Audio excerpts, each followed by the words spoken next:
Hi, this is Ron Augustine. Well, I'm showing you my bush burner stove. The nice thing about this system, this bush burner stove, as you could see here, you could cook 3 big pots, which is more than a gallon. One on top here, on top the chimney, which is just a folded galvanized sheet, and 2 in the bottom here.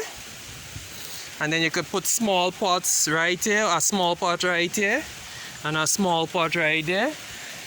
And in the back there, very small pots in between there, and it will cook. You see how the water is bubbling right now? It's boiling. Notice I don't have no insulation around here, so it will take a longer time to boil. But if it's insulated, it will boil within 30 minutes. But as it's not insulated, it will take about an hour or so to boil. It depends on the fire, I should really say. But anyway, but the nicest thing I like about this stove when making biochar or charcoal is that it's a continuous process. So look at how I feed in it. You see this wood? I feed it. You see this?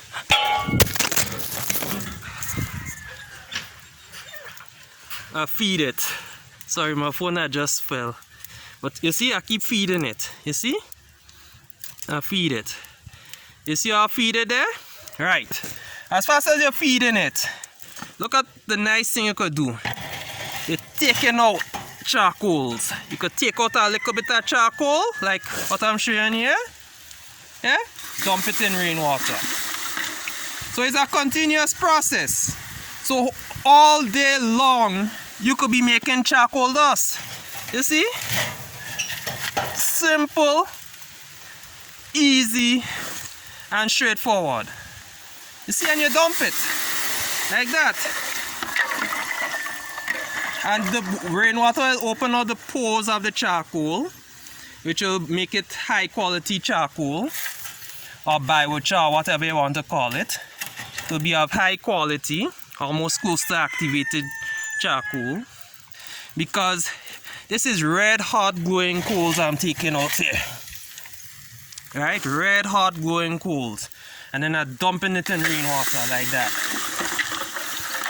Now, the nice thing about when I dump it in the rainwater like this, I'm saving the rainwater, not wasting any water, because it's the same water. The minerals is getting concentrated in the water, so you're not losing any minerals in the ground.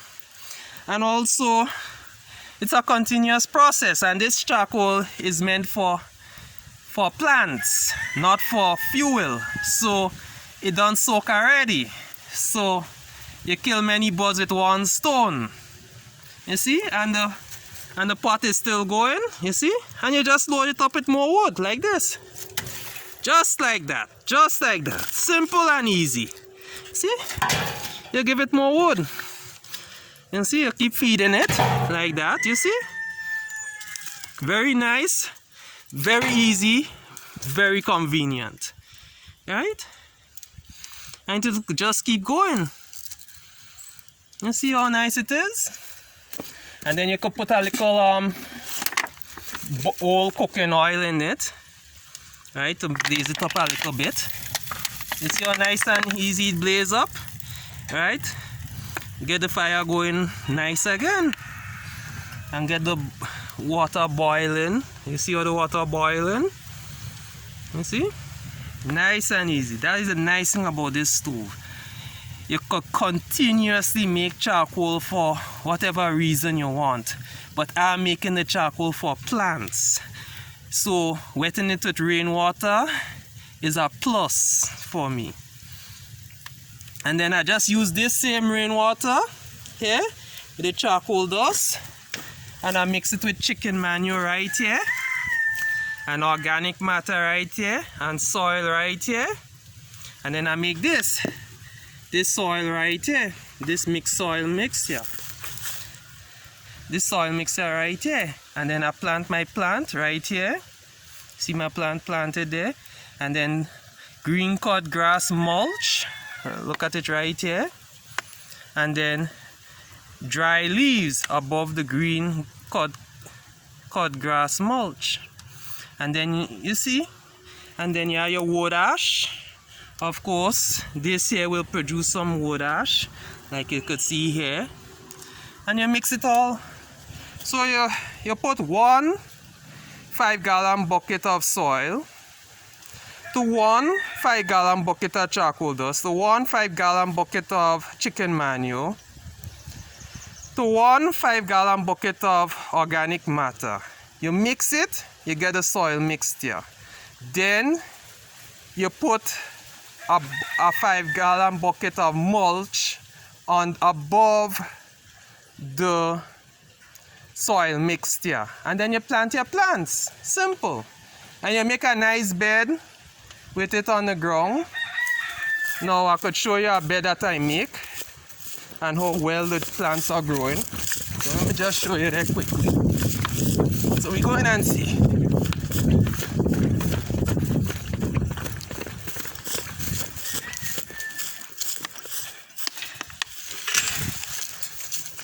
So right here is my lettuce growing.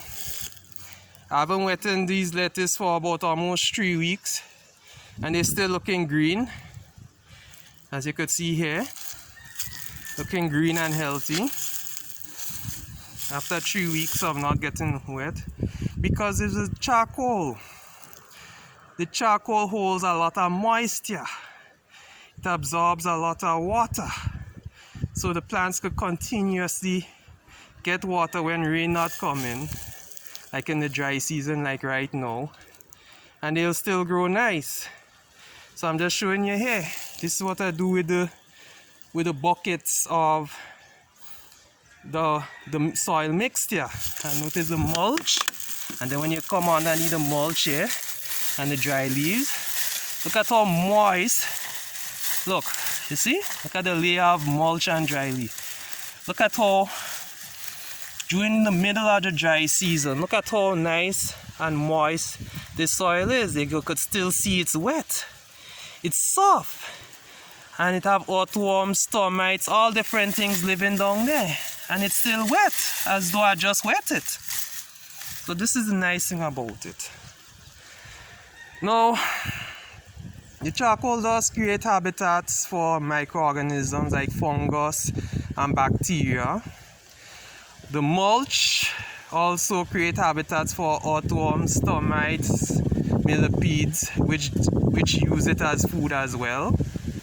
And when they use it as food, they provide the plants with food so the plants could grow healthy.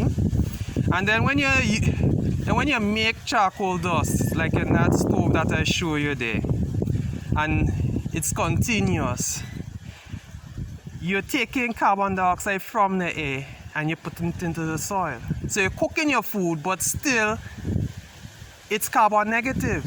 Unlike with, say, fossil fuels. You burn fossil fuels, you just keep adding carbon dioxide into the air. You're not taking out. But with that stove system, the bush burner stove, you're taking out carbon dioxide from the air. Yes, you'll be putting some back into the air, but you'll take out the majority. So that's why it's carbon negative. So that's the way to the future. So all I just used for the bush burner stove is just an old oil drum, which is $0 because they're all over the place. After they use it to pave the road, it's all over the place. You get that for $0. And a whole sheet of galvanize, which you just roll up on itself, and you just use tie and wire to tie it. Both of which is $0, because galvanize is all over the place. When hurricane come and who throw little pieces here and there, you could get it in the dump for nothing. And then you make the bush burner stove, and then you could cook 3 large pots on it, and then you could put 2 little ones in between, and you're good as gold. You see? So I have to give God thanks and praise in Jesus' name for the bush burner stove and for charcoal dust permaculture. Thank you.